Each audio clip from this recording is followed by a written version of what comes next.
Hello. और कितनी देर मैं तुम्हारा इंतजार करूंगी? फोन करके मुझे इस तरह डिस्टर्ब मत करो। तुम्हें पता है ना मैं काम पर हूँ।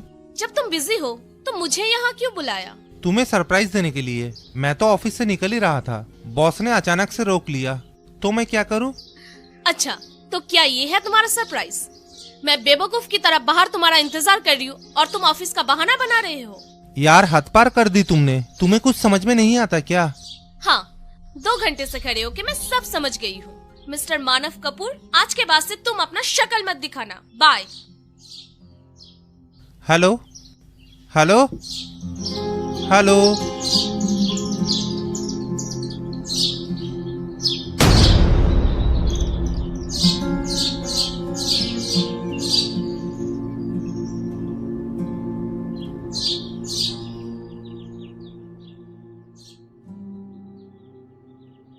Excuse me.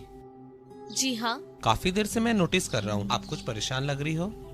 जी ऐसी कोई बात नहीं है, मैं अपने हस्बैंड का वेट कर रही थी। एक्चुअली आज हमारा मैरिज एनिवर्सरी है। मेरे हस्बैंड आने वाले थे लेकिन वो किसी काम पर फंस गए हैं। अच्छा, आज आपका एनिवर्सरी है? जी हाँ। कॉन्ग्रेचुलेशन। Thank you. बुरा ना मानो तो एक बात कहूँ? जी हाँ, बोलिए। सामने एक कॉफी शॉप है, कॉफी पीते हुए बात करते हैं। कॉफी शॉप की क्या जरूरत है, मैं यही पास में रहती हूँ। आप मेरे साथ चलिए, मैं आपको कॉफी बनाकर पिलाती हूँ। जैसे आपकी मर्जी। तो फिर चलिए।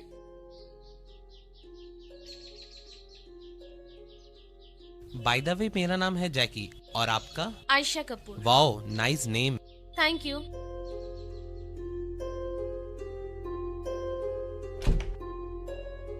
आइए, बैठिए।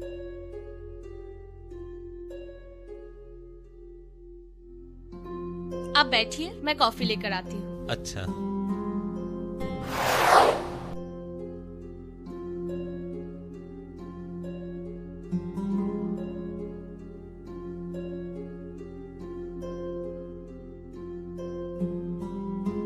एक गिलास पानी मिलेगा क्या?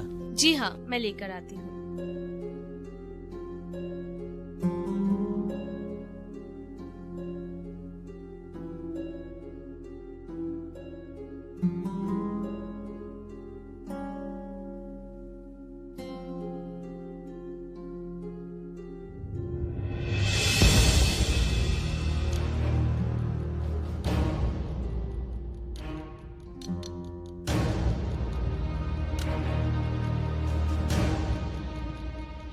ये लीजिए। Thank you. कॉफी। या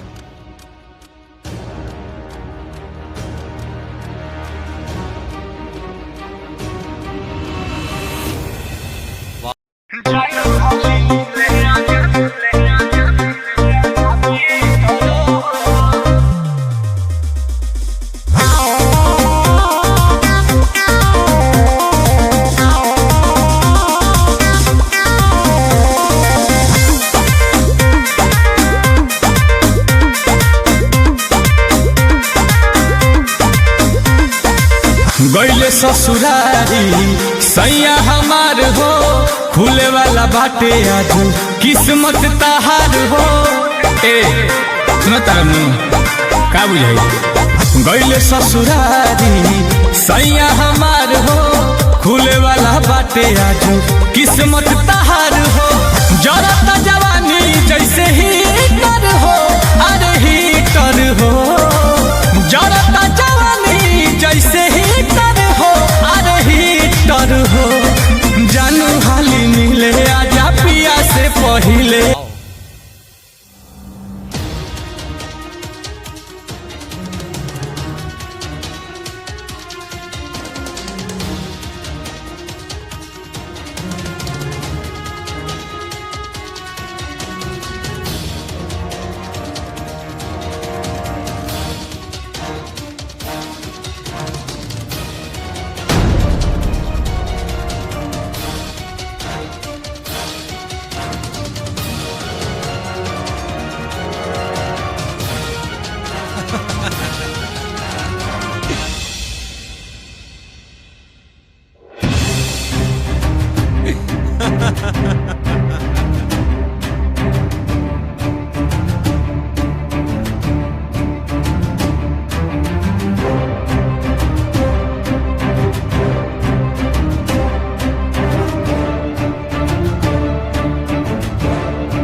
एनिवर्सरी डार्लिंग।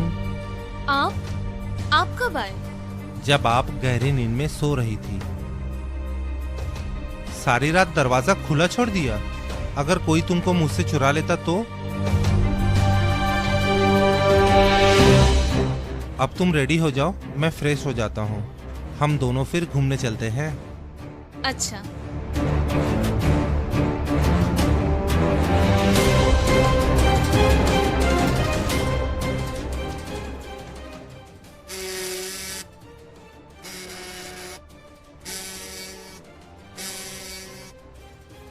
हेलो। आज मैं तुमसे मिलना चाहता हूँ। पागल जैसे बात मत करो। मेरा पति घर आ चुका है। दोबारा मुझसे कांटेक्ट करने की कोशिश मत करना, समझे?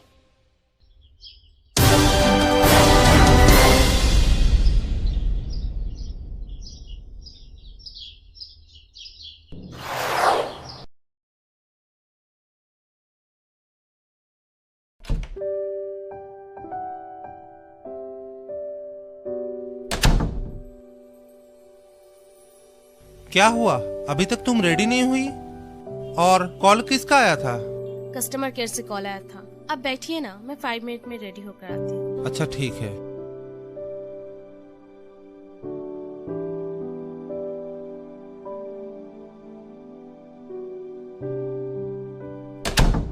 चलिए।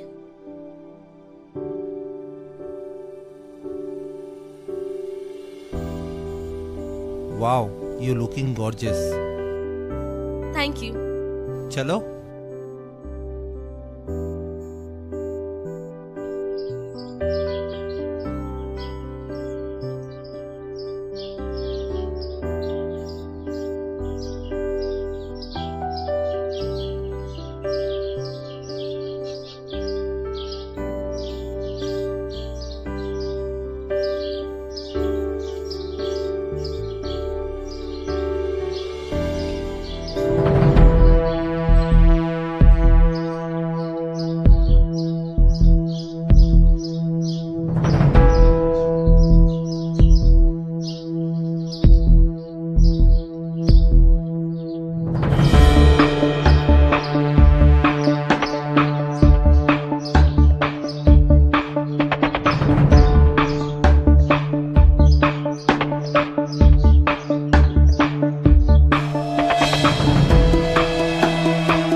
दिले आजा यही से कहिले आजा ससुरा 7 किलोमीटर हो हर मीटर हो।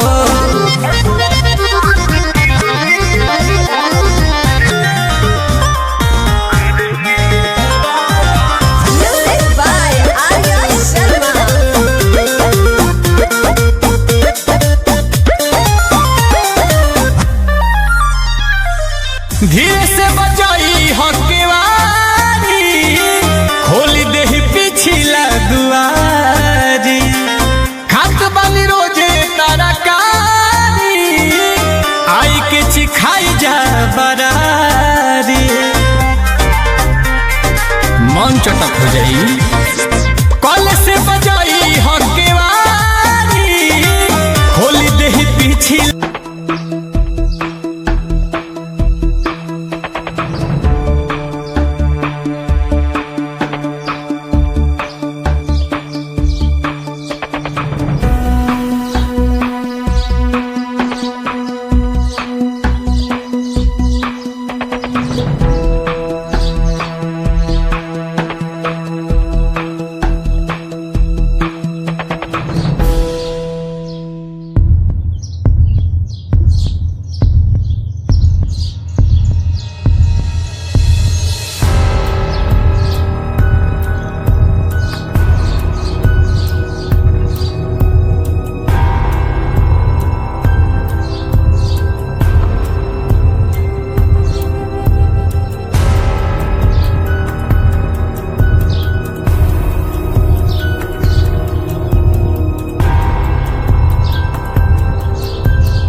तुम 2 मिनट रुको, मैं जरा वॉशरूम से आता हूँ। अच्छा।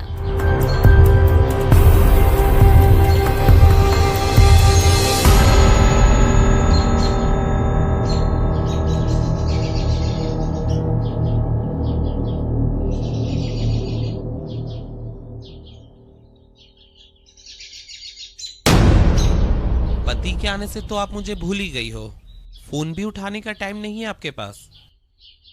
दोबारा मुझसे कांटेक्ट करने की कोशिश मत करना। निकलो तुम, मेरे पति वॉशरूम से आते ही होंगे। व्हाट्सएप में एक वीडियो भेजा हूं, एक बार देख लो।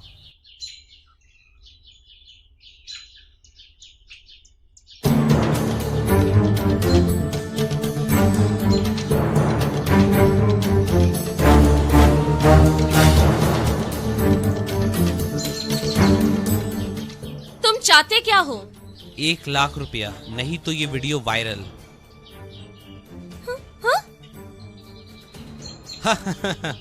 कल तक का टाइम है तुम्हारे पास।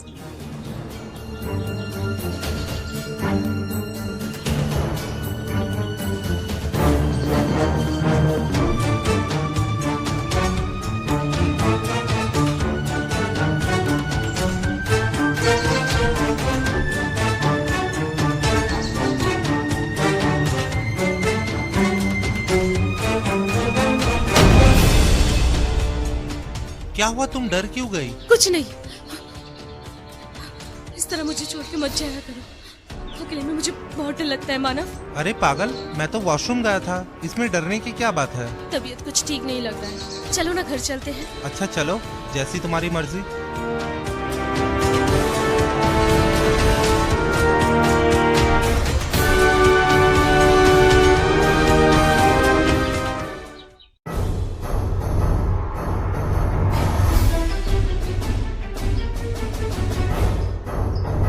दुआरी खात बन रोजे तरकारी, आई के चिखाई जा बरारी।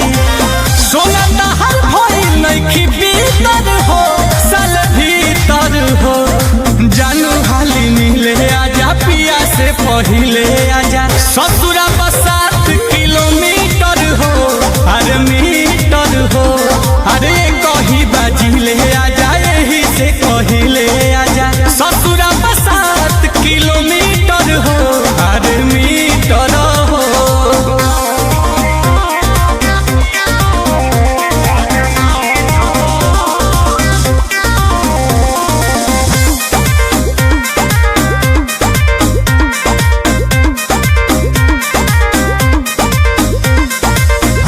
सुनील कोमल आजा घरे, बुझी हकी बानी नही हरे।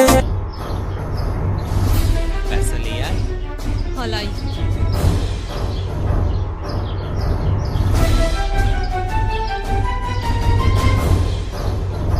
पूरे 1 लाख।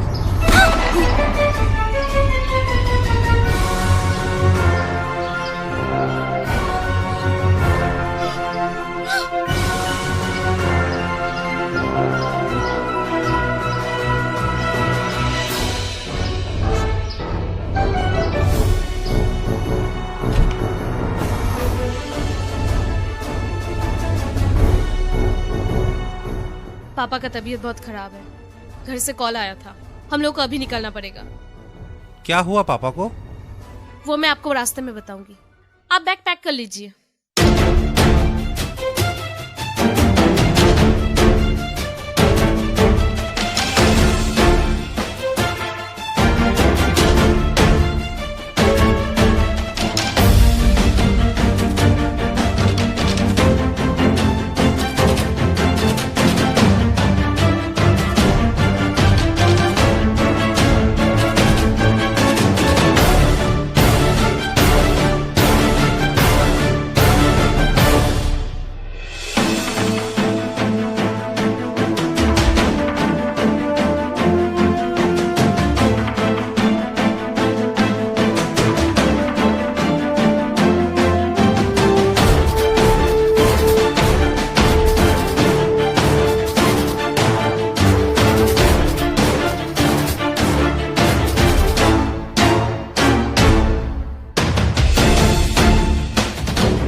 दिन में गोविंद के तो छोड़ा, रतियों में शौक नहीं करे।